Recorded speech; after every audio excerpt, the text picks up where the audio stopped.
दोस्तों, आज जो कॉमिक्स हम पढ़ेंगे उसका नाम है महाबली शेरा और ताकत का देवता। ये सेकंड पार्ट है। इसका पहला पार्ट है महाबली शेरा और मुर्दों का खजाना। तो पहले आप उसको पढ़ लेना, तभी आपको पूरी स्टोरी समझ में आएगी। वो कॉमिक्स आपको मेरे चैनल की प्ले लिस्ट में महाबली शेरा का फोल्डर है, उसके अंदर मिल जाएगी। ये ऊपर जो स्टोरी है ये पहले पार्ट की है, तो मैं इसको छोड़ रहा हूँ क्योंकि आपने पढ़ लिया होगा और आगे से पढ़ता हूँ। उस चमगादड़ रूपी इंसान को अपने शयन कक्ष की खिड़की से झांकते देख राजकुमारी शिवाली बुरी तरह भयभीत हो उठी। उसने अपने जीवन में इतना भयानक जीव पहले कभी नहीं देखा था, अतः वह अपने बिस्तर से उठकर दरवाजे की ओर भागी। सैनिकों, बचाओ! ही, आज तुम्हें कोई भी नहीं बचा पाएगा मूर्ख लड़की। मेरा नाम चंडालेचू है। और इससे पहले की राजकुमारी अपने कमरे से निकल पाती, उप नहीं, छोड़ दे मुझे, बचाओ! ही। तभी महाबली शेरा कुछ सैनिकों के साथ कमरे में प्रविष्ट हुआ, लेकिन वहां का दृश्य देखकर सभी सैनिकों के होश फाख्ता हो उठे। हे, रुक जाओ, राजकुमारी को छोड़ दो! अरे बाप रे! और राजकुमारी की सहायता के लिए शेरा तेजी से आगे बढ़ा, लेकिन तभी वह राजकुमारी को ले उड़ा। जरूर वह भी जादूगर कोलकुंडा का कोई गुलाम होगा। तभी बदवासा सेनापति बटोरा वहां पहुंचा। महाबली, क्या हुआ राजकुमारी जी को? वे ठीक तो है ना? मुझे अफसोस है सेनापति जी कि मैं इस बार राजकुमारी की रक्षा नहीं कर सका। उसे जादूगर गोलकुंडा का एक अवधूत उठाकर ले जाने में सफल हो गया है। ओह, अब क्या होगा? जल्दी कुछ नहीं किया गया तो राजकुमारी के प्राण खतरे में पड़ जाएंगे।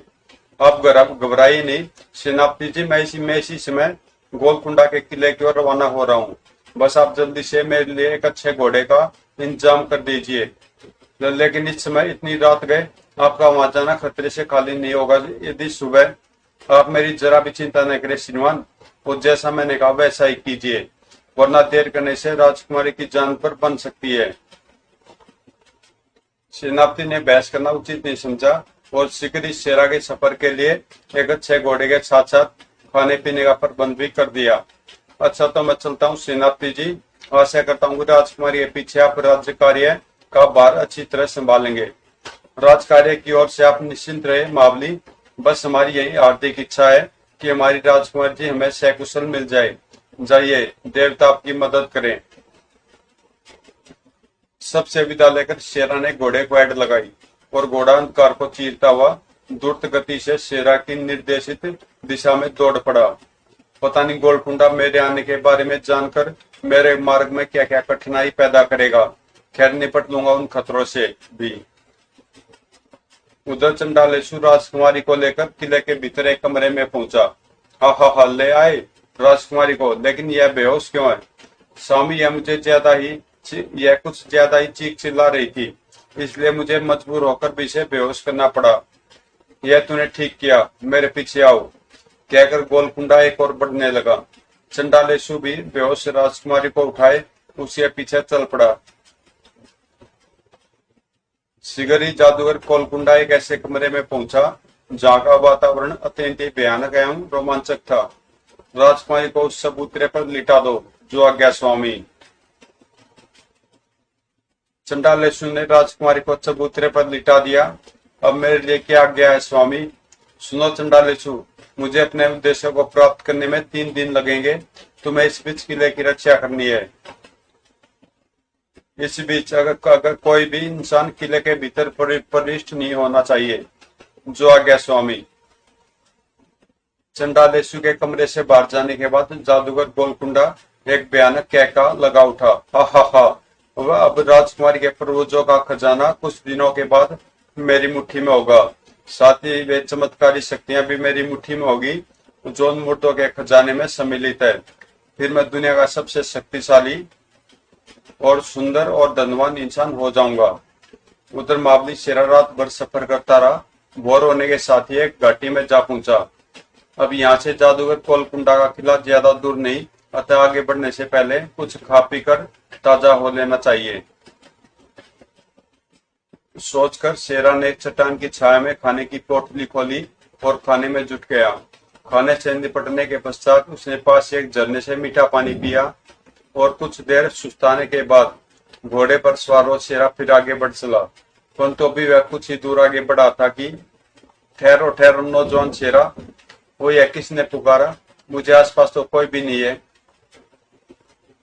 बेटा शेरा, आश्चर्य में मत पड़ो, मैं तुमसे काफी दूर दूर हूँ, इसलिए तुम मुझे नहीं देख पा रहे हो। लेकिन आप हैं कौन, और दूर होते हुए भी आपकी आवाज मुझे क्यों सुनाई दे रही है? मुझे तुम्हारे सभी प्रश्नों का उत्तर तुम्हें मिल जाएगा। तुम अपने दाईं ओर मुड़ो। लेकिन वहां तो ऊंची ऊंची चट्टानें हैं। उन्हीं चट्टानों में तुम्हें आगे बढ़ने का मार्ग मिल जाएगा। वो अजीब बातें बोलने वाला मुझे तो दिखाई नहीं दे रहा, लेकिन लगता है वह यहाँ के माहौल के अलावा मेरी भी एक एक हरकत देख रहा है। फिर कुछ सोचकर वह दाई और खड़ी ऊंची ऊंची चट्टानों के निकट पहुंचा। वहां उसे वास्तव में एक संकरा सा मार्ग दिखाई दिया। शेरा उसी मार्ग से होकर आगे बढ़ने लगा। पता नहीं यह मार्ग कहाँ जाकर खत्म होगा। लगभग 20 मिनट तक लगातार चलते रहने के पश्चात, अब बाई मार्ग पर चलो, आगे बढ़ो बेटा। शेरा ने अपना घोड़ा बाएं मार्ग पर डाल दिया। जल्दी वह मार्ग एक गुफा के सामने जाकर खत्म हो गया। अपना घोड़ा यहीं छोड़ दो बेटा और पैदल ही गुफा में प्रविष्ट हो जाओ। ठीक है। शेरा ने घोड़ा गुफा के बाहरी एक चट्टान से बांधा और गुफा के भीतर प्रविष्ट हो गया। गुफा के भीतर एक लंबी सुरंग थी। वह अज्ञातवास के निर्देश पर उसी सुरंग में आगे बढ़ता चला गया। और फिर जब वह अंधकार में सुरंग खत्म हुई तो शेरा के सामने एक मनोरम एवं आश्चर्यजनक दृश्य आया। गजब!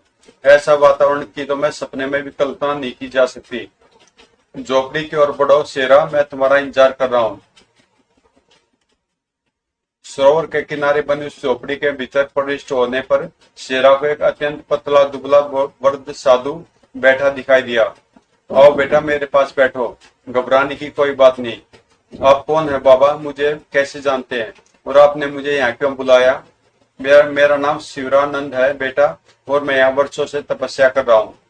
मैं मांत्रिक शक्ति से तुम्हारे बारे में जानता हूँ, और यह भी जानता हूँ कि तुम कहाँ और किसके पास जा रहे हो। यही कारण है कि मैंने तुम्हें यहाँ बुलाया है। वो ऐसी मांत्रिक शक्ति के बारे में मैंने कभी नहीं सुना, लेकिन क्या मैं जान सकता हूँ कि आपने मुझे जानते बूझते हुए भी क्यों आगे बढ़ने से रोका? इसीलिए कि जादूगर गोलकुंडा से तुम इन साधारण अस्त्रों से मुकाबला नहीं कर पाओगे।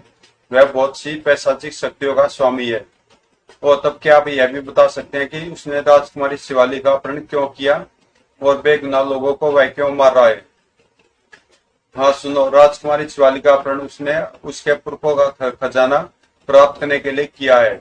वह खजाना गोलकुंडा के किले के पास ही कहीं छिपा है, और उसकी रखवाली मुर्दे करते हैं, यानी प्रेत पिशाच आदि। चूंकि वह खजाना शिवाली के पुरखों का है, इसलिए वह खजाना केवल शिवाली ही पा सकती है, वह भी उसके 21 वर्ष पूरे होने पर। अब वह कुछ दिनों के भीतर भीतर शिवाली का मस्तिष्क अपने अधिकार में करके उस खजाने को प्राप्त करने की कोशिश करेगा। महत्वपूर्ण बात यह है कि उस खजाने में कुछ जादुई शक्तियां भी है।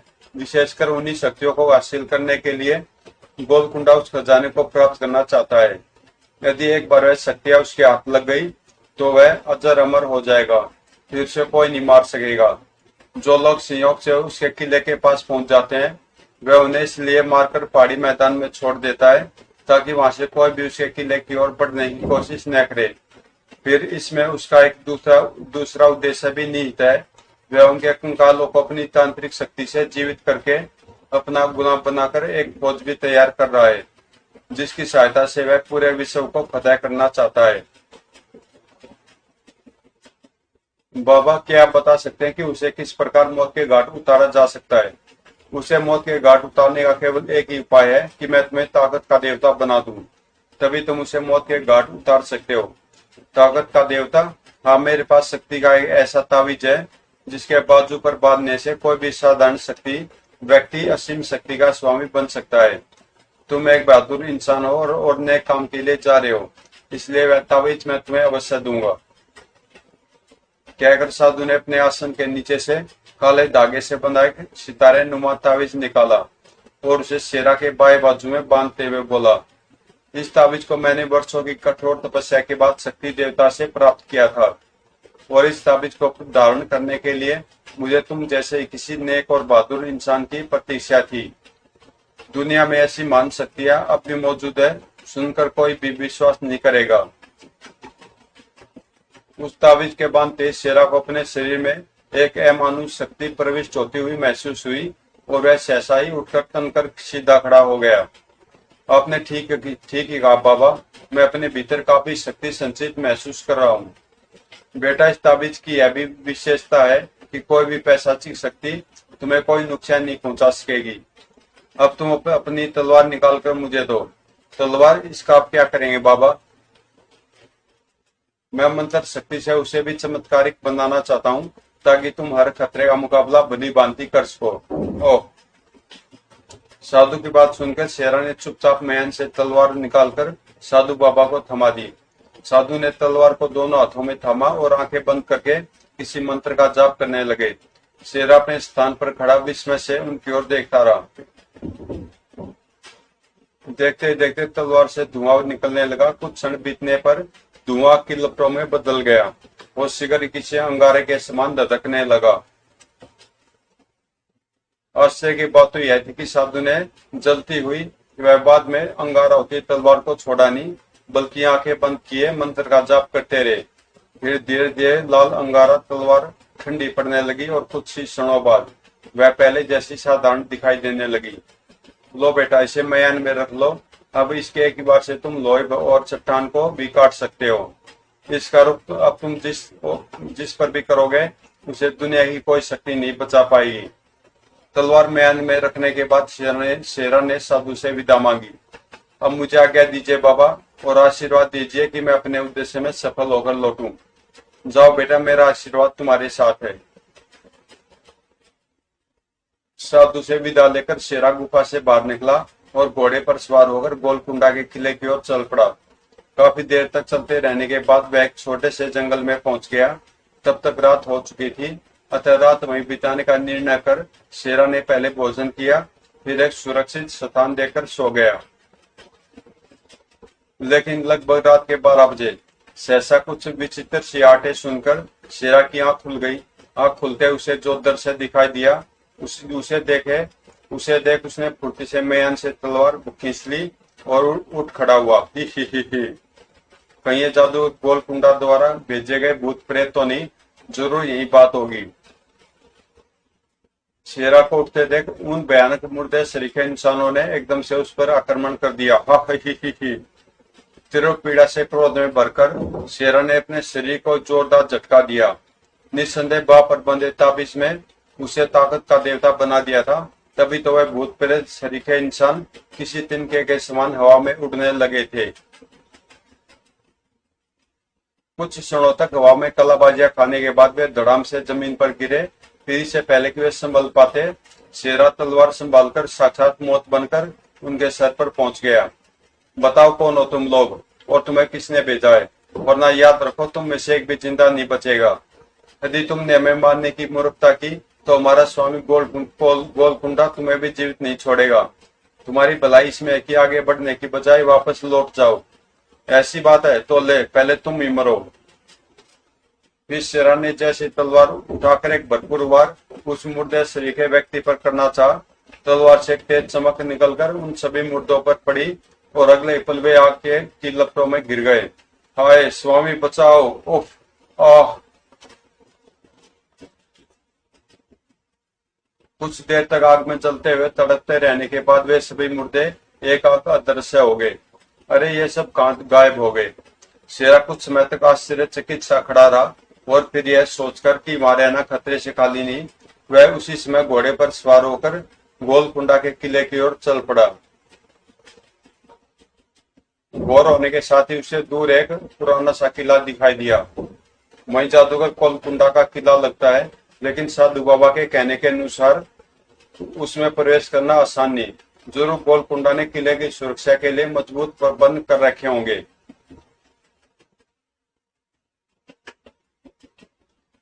लेकिन अभी वह किले के निकट पहुंचा भी नहीं था कि तभी वो वही भयानक चमगादड़ रूपी इंसान जो राजकुमारी को उठाकर ले गया था।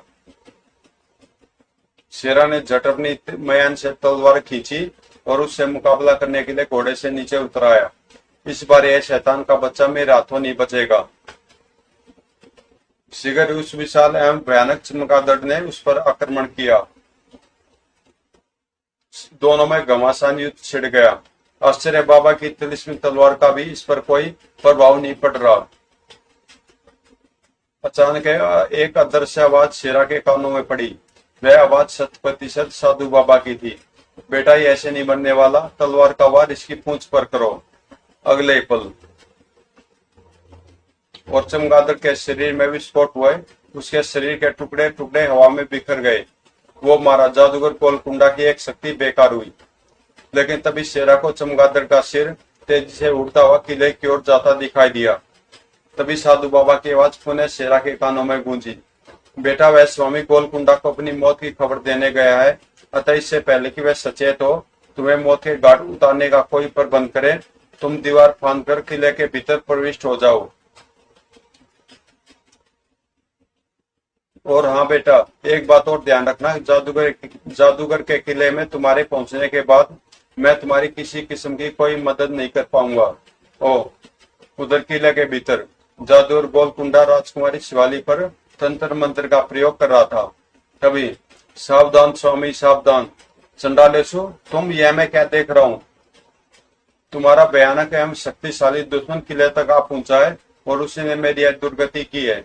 तुम्हारा सेवक होने के नाते मैं मरने से पहले तुम्हें यह सूचित करने आया हूँ कि जल्द से जल्द उसकी मौत का प्रबंध कर लो, वरना तुम्हारा सब कुछ तबाह हो जाएगा और तुम भी मेरी तरह मारे जाओगे। यह तुम क्या कह रहे हो चंडालेसु? एक साधारण इंसान तुम्हें मौत के घाट उतारने में कैसे सफल हो गया? वह साधारण इंसान नहीं है स्वामी, उसके पास तिलिस्मी तलवार और ताकत का ताबीज है। उसके रहते हुए तुम भी उसका कुछ नहीं बिगाड़ पाओगे। कोशिश करना स्वामी कि किसी तरह वह दोनों शक्तियां तुम्हें प्राप्त हो जाए। ओ, फिर इससे पहले की गोलकुंडा उससे कुछ और पूछता, सहसा उसका सर आग की लपटों में गिर गया। आह, अलविदा स्वामी। नहीं नहीं चंडालेसु, तुम मर नहीं सकते। चंडालेसु, चंडालेसु। और पलक झपकते चंडालेसु का सिर वहां से गायब था। तुम सब नृत्य जारी रखो पिशाचनियों, मैं अभी उस कुत्ते की मौत का प्रबंध करके आता हूँ। जो आ गया स्वामी। क्रोध में उफनता हुआ गोलकुंडा उस कमरे में पहुंचा जिस कमरे की दीवारों में बने खानों में कंकाल रखे हुए थे। उस कमरे में एक स्टैंड पर एक बड़ा शीशे का गोला रखा हुआ था। गोलकुंडा उसी गोले के सामने जाकर खड़ा हो गया और हाथ में थमे हड्डी को गोले पर घुमाता हुआ कुछ बड़बड़ाने लगा। ए मायावी गोले, बताओ, किले के भीतर प्रवेश करने की कौन कोशिश कर रहा है और किस मार्ग से कर रहा है? तुरंत ही वो तो वह किले की दीवार को फांद कर भीतर प्रविष्ट होना चाहता है। अपने विशेष कक्ष में जादूगर गोलकुंडा ने थोड़ी देर तक गोले में शेरा की गतिविधियों को देखते रहने के पश्चात, तो वह कुत्ता किले के भीतर प्रविष्ट होने में सफल हो गया है। मुझे जल्द से जल्द राजकुमारी शिवाली का दिमाग अपने अधिकार में करके मुर्दों के खजाने तक पहुंचना चाहिए। अगले पल उसने दीवार में बने आले में रखी एक खोपड़ी को घुमाया। तुरंत निकट की एक दीवार तेज गड़गड़ाहट के साथ एक तरफ सरकी और वहां एक द्वार दिखाई देने लगा। जादूगर गोलकुंडा उस द्वार में प्रविष्ट हो गया। दूसरी ओर एक लंबे चौड़े कमरे में, मेरे जानी दुश्मन शेरा, तेरी मौत का कारण यही स्त्री बनेगी। ही। फिर वह उस भयानक स्त्री के शव पर हड्डी घुमाने के साथ साथ कोई मंत्र पढ़ने लगा। पूतनी पूतनी, अपने शरीर में वापस आओ, तुम्हारा स्वामी तुम्हें आदेश देता है, अपने शरीर में वापस जाओ। शीघ्र कमरे में किसी स्त्री की भयानक हंसी गूंजने लगी और इसके साथ ही ताबूत में पड़े स्त्री के शव में हरकत होने लगी। शाबाश, उठो पूतनी, मैं तुम्हें पुनः जीवन दे रहा हूं, उठो। अगले पल ताबूत में मुर्दा पड़ी भयानक स्त्री जीवित उठ खड़ी हुई। मेरे लिए क्या आज्ञा है स्वामी? सुनो पूतनी, मेरा एक भयानक दुश्मन मुझे तबाह करने के लिए यहाँ आ रहा है। तुम्हें उसे अपनी मोहनी जाल में फंसाकर उसे दो शक्तियां हासिल करनी है और उसे मौत के घाट उतारना है। फिर जादूगर उसे शेरा के बारे में बताने लगा। सब कुछ सुनने के बाद, आप निश्चिंत रहे स्वामी, वह मेरे हाथों से नहीं बचेगा। आप अपने उद्देश्य पर विजय पाइए। शाबाश, मुझे तुमसे यही आशा थी। यदि तुम उसे मौत के घाट उतारने में सफल हो गई तो मैं तुम्हें हमेशा के लिए आजाद कर दूंगा। फिर वह पुतनी को लेकर उस कमरे में पहुंचा जहां जादुई गोला रखा था। पुतनी, अब तुम मेरे स्वागत कक्ष में जाकर उसके स्वागत की तैयारी करो। ध्यान रहे किसी भी अवस्था में मुझ तक नहीं पहुंचना चाहिए। बहुत अच्छा मेरे स्वामी।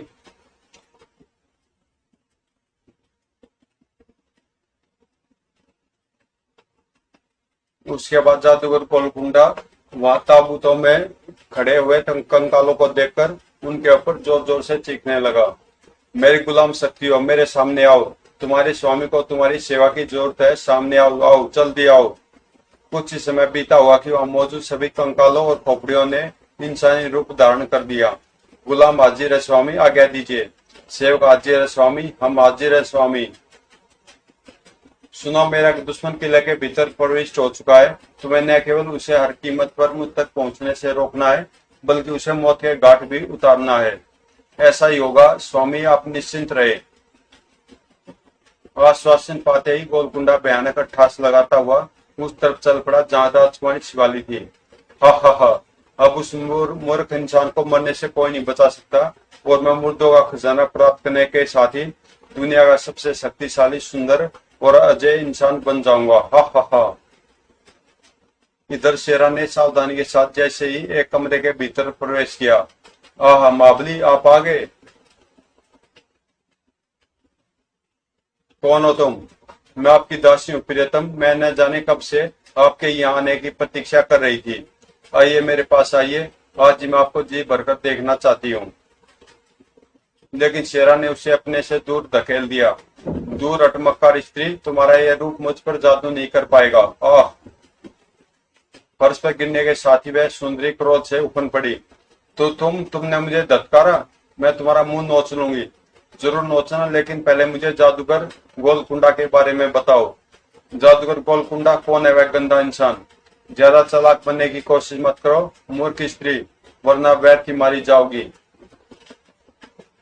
अचानक उसी स्त्री के चेहरे पर भयानक भाव उभरे और उसने शेरा को एक झटके के साथ परे धकेल दिया। ही ही ही। मैंने बहुत दिनों से किसी का खून नहीं पिया, आज तुम्हारे खून पीकर अपनी प्यास बुझाऊंगी। वो यह तो कोई स्त्री नहीं बल्कि प्रेतनी है। तभी वह स्त्री, जो वास्तव में पूतनी ही थी, भयानक वेग से शेरा पर झपटी। ही ही ही। तुम्हारा खून पीकर ही मुझे शांति मिलेगी। तुम्हारे दांत पहने जरूर है, लेकिन मेरा शरीर भी लोहे का बना है। फिर भी कोशिश कर देखो। परंतु जैसे वे शेरा के निकट पहुंची, शेरा ने उसके पेट में भी अपनी तिलिस्मी तलवार घुसेड़ दी। आई। अगले पल पुतनी न केवल प्राणहीन होकर फर्श पर गिर पड़ी, बल्कि अपने असली रूप में भी आ गई। वो यह तो वास्तव में ही प्रेतनी निकली। तभी अचानक तेज हवा चली और पुतनी का शरीर राख होकर हवा में विलीन हो गया। शेरा आगे बढ़ा और शीघ्र वह उस कमरे में जा पहुंचा जहां जादुई गोला रखा था और दीवारों पर बने आलों में कंकाल थे। ओह, अति भयानक। लेकिन गोलकुंडा ने ये कंकाल यहाँ सजाकर क्यों रख छोड़े हैं? तभी शेरा की दृष्टि एक तरफ स्टैंड पर रखे एक शीशे के गोले पर पड़ी। रे, गोला कैसा? क्या यह भी जादूगर का कोई भयानक हथियार है? फिर अभी शेरा उस गोले के निकट खड़ा होकर उसके बारे में सोच ही रहा था कि ही उफ। शेरा ने पूरी शक्ति लगाकर किसी प्रकार अपनी गर्दन को उस प्रेत के शिकंजे से आजाद कराया, लेकिन जैसे उसने तलवार संभालकर उस पर वार करना चाहा, आले में खड़े कंकाल जीवित हो भयानक ठास कर उठे। हा हा हा ही।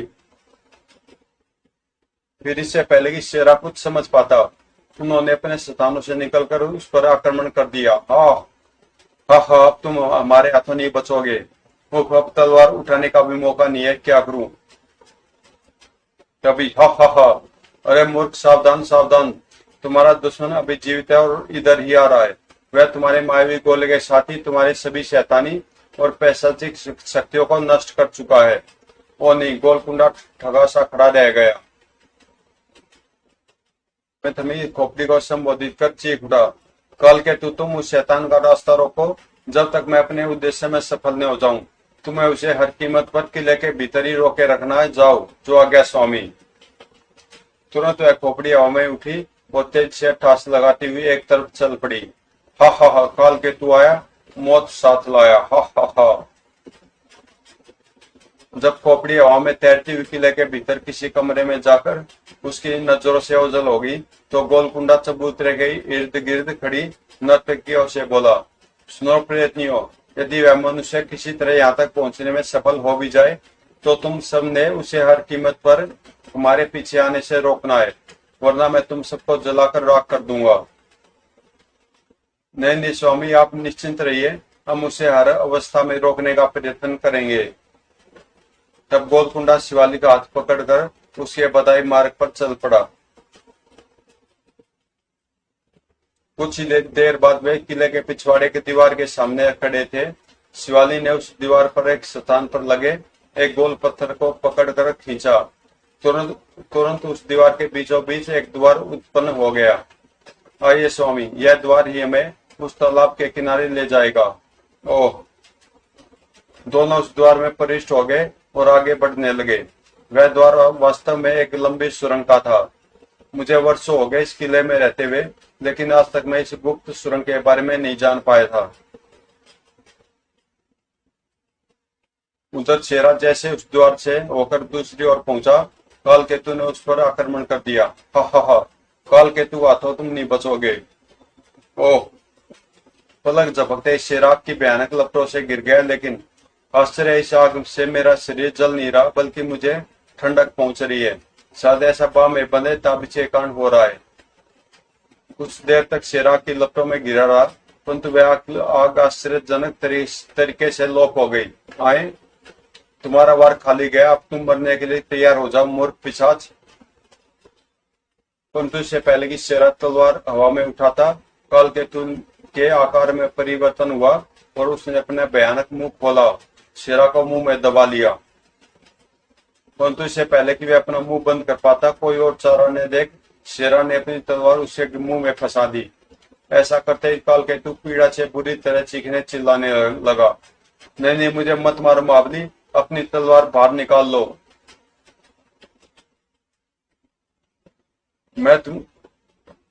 शेरा उसके मुंह से कूदकर फर्श पर आ खड़ा हुआ। मैं तुम्हें जिंदा छोड़कर अपनी मौत को दाव नहीं दे सकता। बताओ, तुम्हारा स्वामी जादूगर गोलकुंडा कहाँ है? उसके बारे में भी बताऊंगा और तुम्हारी मदद भी करूंगा, लेकिन पहले मेरे मुंह से अपनी तिलिस्मी तलवार निकालो, वरना मैं मर जाऊंगा। मैं तुम्हारी बात पर कैसे विश्वास करूं कि तुम वास्तव में मुझे कोई नुकसान नहीं पहुंचाओगे और मेरी मदद करोगे? मैं अपने राजा पिशाच राज की सौगंध खाकर कहता हूं कि तुम जैसा कहोगे मैं वैसा ही करूंगा। कुछ सोचकर शेरा ने काल केतु के मुख से अपनी तलवार बाहर निकाल ली। अब बताओ, तुम्हारा स्वामी जादूगर गोलकुंडा कहाँ है? वह मूर्तों का खजाना प्राप्त करने की तैयारी कर रहा है। महाबली, मेरे पीछे आओ, मैं तुम्हें वहां ले चलता हूँ जहाँ खजाना छिपा है। ओह चलो। काल केतु हवा में उड़ता हुआ एक तरफ चल पड़ा और शेरा उसका अनुसरण करने लगा। लेकिन जैसे काल केतु से लेकर उस स्थान से गुजरा जहाँ की गोलकुंडा ने राजकुमारी शिवाली का दिमाग अपने अधिकार में कर दिया था, नृत्य करती प्रेतनियों ने शेरा पर आक्रमण कर दिया। महाबली, इन्हें अपनी तलवार दिखाओ, वरना मारे जाओगे। उफ! शेरा ने किसी तरह उन्हें अपने से अलग किया और तेजी से अपनी तलवार का रुख उनकी ओर कर दिया। अगले ही पल सभी प्रेतनियां जलकर भस्म हो गई। ही। ये जादूगर गोलकुंडा की गुलाम प्रेतनियां थी। महाबली, लेकिन अब देर न करो, मेरे पीछे चले आओ। शीघ्र ही काल केतु शेरा को लेकर किले के पिछवाड़े बने गुप्त सुरंग में प्रविष्ट हुआ।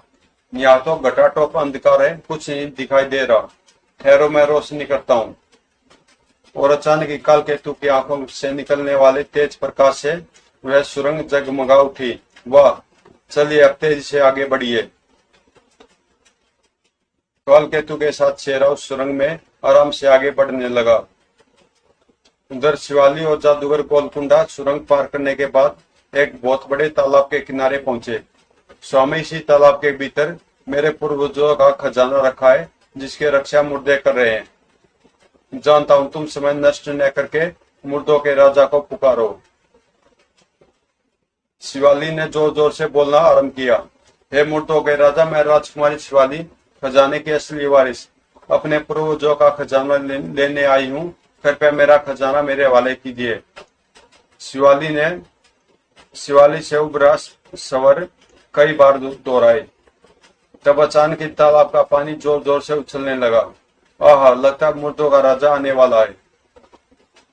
और कुछ ही क्षणों बाद तालाब के बीचों बीच से मुर्दों का राजा अत्यंत भयानक एवं विचित्र जल जीव पर सवार होकर बाहर निकला और उनके निकट पहुंच गया। मुर्दों का राजा अपनी स्वामिनी का स्वागत करता है। धन्यवाद मुर्दाराज, मैं अपने पूर्वजों का खजाना लेने आई हूँ। क्या वह खजाना आप मेरे सुपुर्द करने की कृपा करेंगे? अवश्य राजकुमारी, हम मुर्दे वर्षों से आपके यहाँ आने की प्रतीक्षा कर रहे हैं ताकि खजाना आपके सुपुर्द कर अपने कर्तव्य से मुक्ति एवं मुर्दा शरीरों से मोक्ष पास के आप दोनों मेरे इस जलयान पर सवार हो जाएं।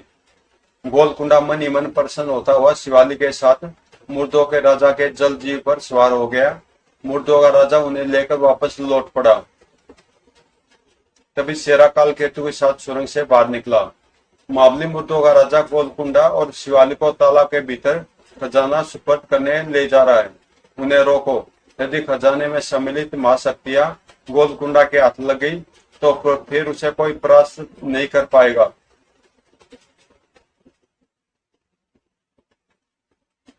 और मावली शेरा तालाब की ओर दौड़ पड़ा। नहीं, मेरे जीते जी वह अपने उद्देश्य में सफल नहीं हो पाएगा। मैं उसे खजाने तक नहीं पहुंचने दूंगा। जय ताकत के देवता की। लेकिन जैसे शेरा तालाब में कूदा, तालाब का पानी आग के रूप में बदल गया। लेकिन ताबिज के कारण वह आग शेरा को कोई नुकसान नहीं पहुंचा सकी और उसके टकराने के साथ ही गायब हो गई। तुम मेरे हाथों से किसी भी हालत में नहीं बचोगे। इस गोलकुंडा संभलो, मैं आ रहा हूँ। अगले पल शेरा ने पानी में डुबकी लगाई और नीचे उतरता चला गया। इधर मुर्दों का राजा राजकुमारी शिवाली और जादूगर गोलकुंडा को लेकर उस स्थान पर पहुंचा जहाँ शिवाली के पूर्वजों का विशाल खजाना बिखरा पड़ा था। राजकुमारी, यह है तुम्हारे पूर्वजों का खजाना। तुम इन्हें मेरे आदमियों की सहायता से तालाब से बाहर ले जा सकती हो। लेकिन इस खजाने में जादुई काल चक्र, त्रिशूल और आग का गोला कहाँ है? वह तीनों महाशक्तियां उस सोने के संदूक में रखी है। उन्हें प्राप्त करने वाला मौत को अपनी मुट्ठी में कर लेगा। जाओ, उन्हें अपने अधिकार में ले लो। अवश्य राजकुमारी के लिए यही तीनों वस्तुएं बहुमूल्य है। मैं इन्हें अभी अपने अधिकार में लेता हूँ। कहकर गोलकुंडा बड़ी फुर्ती के साथ उस संदूक के निकट पहुंचा और उसका ढक्कन उठा लिया। आहा, यही है वह महाशक्तियां। आज मेरी वर्षों की साधना पूरी हुई। परंतु इससे पहले कि वह उन तीनों वस्तुओं को हाथ लगाता, ठहर दुष्ट, उन वस्तुओं को हाथों बाद में छूना, पहले अपनी मौत से निपट। एक आग इस शेरा को सामने देख गोलकुंडा बुरी तरह घबरा उठा। फिर इससे पहले कि वह अपने होशोहवास पर काबू कर पाता, शेरा एक ही छलांग में उसके निकट पहुंचा और बिना एक पल भी नष्ट किए हाथ में थमी तलवार उसके पेट में घुसेड़ दी। आह! गोलकुंडा कटे वृक्ष की तरह संदूक पर ही गिर पड़ा। आह!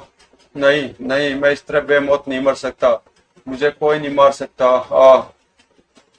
गोलकुंडा के घायल होते ही शिवाली अपनी पूर्ववत अवस्था में आ गई। आह मावली, तुम यह हम कहाँ हैं? देवता का शुक्र है कि तुम अपनी पूर्ववत अवस्था में आ गई, वरना इस दुष्ट ने तो अपनी करनी में कसर नहीं रख छोड़ी थी। कहकर शेरा ने शिवाली को वह सब कुछ बता दिया जो अब तक उसके साथ घटा था। तभी मुर्दों का राजा गरज उठा।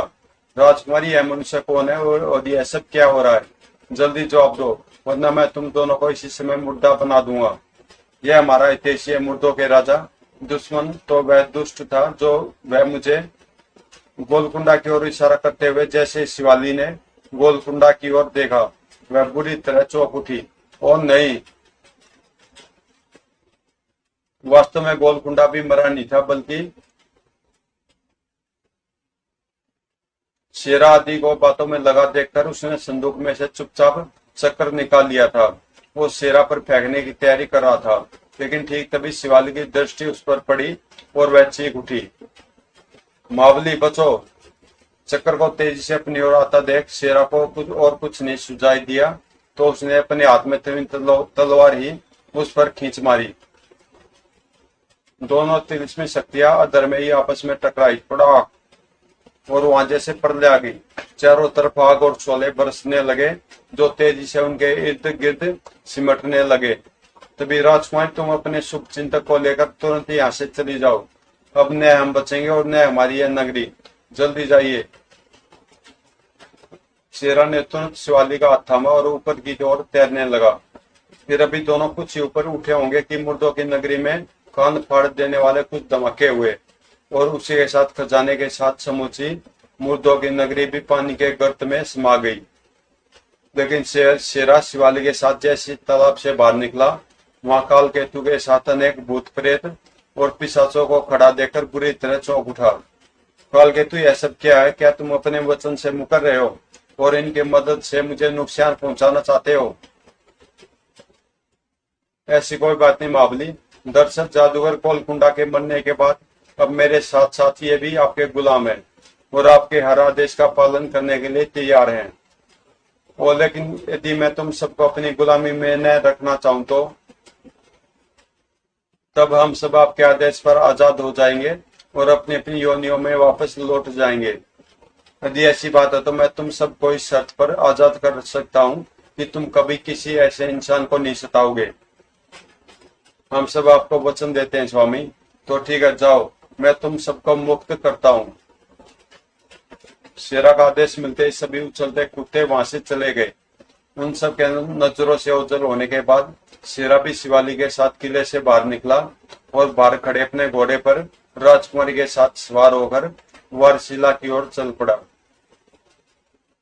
मार्ग में वह साधु बाबा से मिला और सारी आपबीती सुनाकर उनका ताबीज उनके हवाले कर दिया और बोला, मुझे अफसोस है बाबा कि मैं राजकुमारी के खजाने और उसमें रखी 3 शक्तियों को राजकुमारी को प्राप्त करवाने में सफल नहीं हो सका।